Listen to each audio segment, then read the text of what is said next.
வணக்கம். இன்றைக்கி நம்ம பார்க்க போகிற சமையல் என்னென்னா ஒரு டின்னர் ரெசிபி தான் பார்க்க போகிறோம். ஸோ சப்பாத்தி பன்னீர் கிரேவி தான் இன்றைக்கி செய்ய போகிறோம். ஸோ பன்னீர் கிரேவினாலே எல்லாருக்கும் ரொம்ப பிடிக்கும்.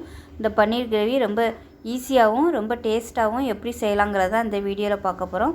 இந்த மெத்தடில் வந்து ஒரு தடவை செஞ்சு பாருங்கள், நல்லா அருமையாக இருக்கும். சப்பாத்தி பரோட்டா எல்லாத்துக்குமே ரொம்ப சூப்பராக இருக்கும். ஸோ வாங்க இந்த பன்னீர் கிரேவி எப்படி செய்யலாங்கிறத பார்க்கலாம். ஒரு மிக்ஸி ஜார் எடுத்துக்கலாம். இதில் வந்து மீடியம் சைஸாக ஒரு 3 தக்காளி வந்து கட் பண்ணி வச்சுருக்கேன், இதை சேர்த்துக்கலாம். இப்போ இதோட 1/4 கப் அளவுக்கு நல்ல கெட்டியான தயிர் சேர்த்துக்கலாம். இப்போ இது கூடவே ஒரு 5-6 முந்திரி பருப்பு சேர்த்துக்கலாம். முந்திரி பருப்பு வந்து ஆப்ஷனல் தான், இது சேர்த்திங்கன்னா நல்லா ரிச்சாக இருக்கும். இப்போ இதில் கொஞ்சமாக தண்ணி சேர்த்துக்கலாம். நான் அந்த கப்பில் வந்து தயிர் இருந்ததுனால தண்ணி ஊற்றி சேர்த்துருக்கேன், இல்லைன்னா தண்ணி வந்து சேர்க்க வேணாம். இப்போ இதை வந்து நல்லா அரைச்சிட்டு பார்க்கலாம். இப்போ தக்காளி பேஸ்ட்டு ரெடி ஆயிடுச்சு. இப்போ ஒரு பேன் எடுத்துக்கலாம். இதில் வந்து தேவையான அளவுக்கு எண்ணெய் சேர்த்துக்கலாம். பன்னீர் வந்து வறுக்கணும், அதுக்கு தகுந்த மாதிரி எண்ணெய் சேர்த்துக்கலாம். இப்போ எண்ணெய் நல்லா சூடாகவும் இந்த எண்ணெயில் ஒரு 1/4 டேபிள் ஸ்பூன் மிளகாத்தூள் சேர்த்துக்கலாம். அதே மாதிரி 1/4 டேபிள் ஸ்பூன் உப்பு சேர்த்துக்கலாம். 1/4 டேபிள் ஸ்பூன் மஞ்சள் சேர்த்துக்கலாம். இது எல்லாத்தையும் லைட்டாக கலந்து விட்டுட்டு, எண்ணெய் வந்து ரொம்ப சூடாக இருக்கக்கூடாது, ஏன்னா பொடி போட்டதும் டக்குன்னு கருகிரும். அதனால் லேசாக சூடாகையிலே இந்த பொடி எல்லாத்தையும் போட்டுக்கலாம். இப்போ இதில் பார்த்திங்கன்னா 200 கிராம் அளவுக்கு பன்னீர் எடுத்திருக்கேன். இது வந்து ஒரு 4 பேர் சாப்பிட்ற அளவுக்கு கரெக்டாக இருக்கும். ஒரு நீங்கள் வந்து மெம்பர்ஸ் கம்மியாக இருக்காங்க அப்படின்னா இதில் வந்து நீங்கள் 100 கிராம் எடுத்திங்கன்னா போதும். இந்த பன்னீரை வந்து இந்த எண்ணெயில் சேர்த்து நல்லா ஃப்ரை பண்ணி எடுத்துக்கலாம்.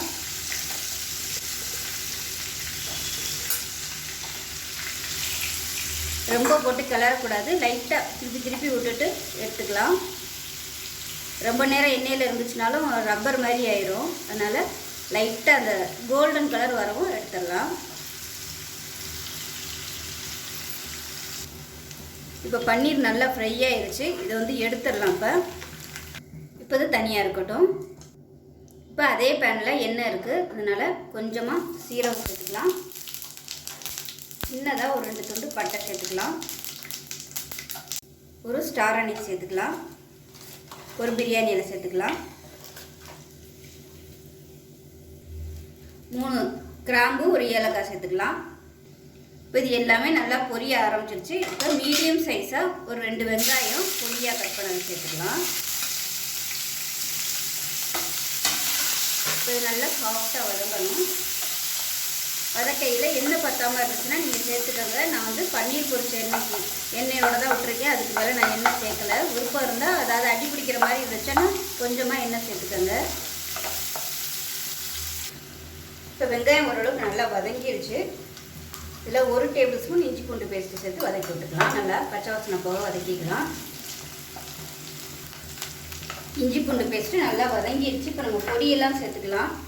1 டேபிள் ஸ்பூன் தனியாத்தூள், 1/2 டேபிள் ஸ்பூன் மிளகாத்தூள், 1/4 டேபிள் ஸ்பூன் மஞ்சத்தூள், 1/2 டேபிள் ஸ்பூன் சீரகத்தூள்,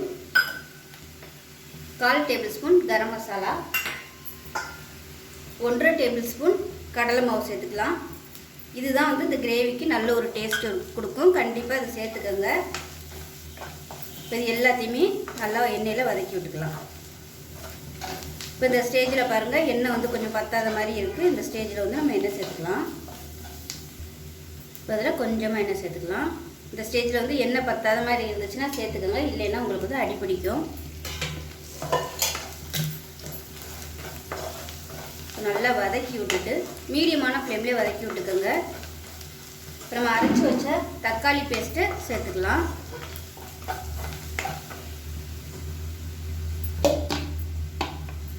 இந்த தக்காளி பேஸ்ட்டை சேர்த்துக்கலாம். இது வந்து முந்திரி பருப்பும் தயிரும் சேர்த்துருக்கிறதுனால கலர் வந்து கொஞ்சம் ஒரு மாதிரி ஒயிட் கலரில் இருக்குது. இந்த தக்காளி வந்து நல்லா வதங்கி எண்ணெய் விட்டு வரணும். நான் அதில் வந்து தயிர் சேர்த்துருக்கோம், முந்திரி பருப்பு வேறு இருக்குது. அதனால் எல்லாமே நல்லா பச்சை வாசனை போக நல்லா வதங்கணும். அதுக்கப்புறமா தான் நம்ம தண்ணி ஊற்றணும். நல்லா வற்றி எண்ணெய் பிரிஞ்சு வரட்டும். இப்போ இந்த மசாலாவுக்கு தேவையான உப்பு சேர்த்துக்கலாம். கலந்து விட்டுட்டு மூடி வச்சிடலாம்.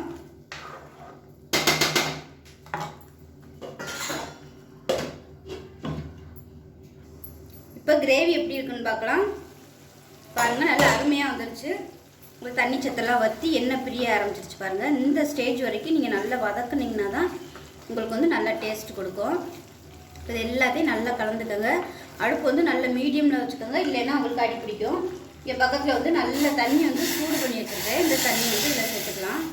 உங்களுக்கு கிரேவி எந்த அளவுக்கு வேணுமோ அதுக்கு தகுந்த மாதிரி நீங்கள் தண்ணி சேர்த்துக்கோங்க.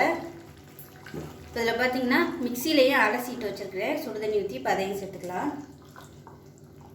இது எல்லாத்தையும் நல்லா கலந்து விட்டுட்டு நம்ம வறுத்து வச்சுருக்கிற பன்னீரை அதில் சேர்த்துக்கலாம். எல்லாத்தையும் சேர்த்துக்கலாம்.